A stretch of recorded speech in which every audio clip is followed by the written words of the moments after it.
जानेंगे don news Islamabad के bureau chief Iftikhar Shirazi से। इफ्तिखार साहब, मजीद क्या तफसीलात सामने आई?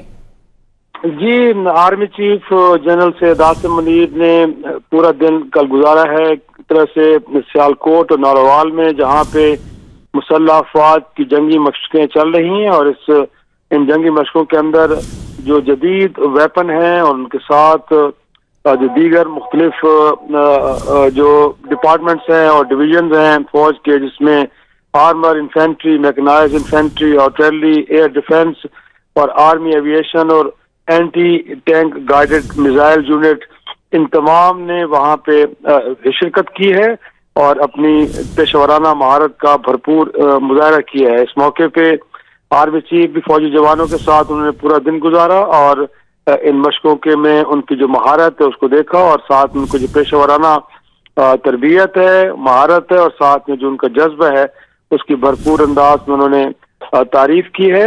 और साथ में उन्होंने कहा है कि मुसल्लह अफवाज पाकिस्तानी अवाम की ताईद व हिमायत के साथ जो पाकिस्तान को दरपेश खतरात हैं उनका मुकाबला करेंगी।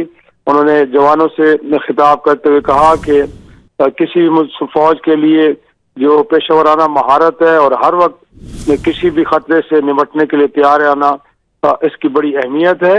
और मुसल्लह अफवाज न सिर्फ पेशेवराना महारत से भरपूर हैं बल्कि इनके जज्बे भी बड़े हाई हैं, उन्होंने कहा है। और उन्होंने कहा है कि इन खतरात से निपटने के लिए महारत के साथ आला जज्बे को कायम दायम रखना बड़ा अहमियत का हामिल है। जी, बहुत शुक्रिया इफ्तिखार शिराजी साहब इन तफसीलात के लिए।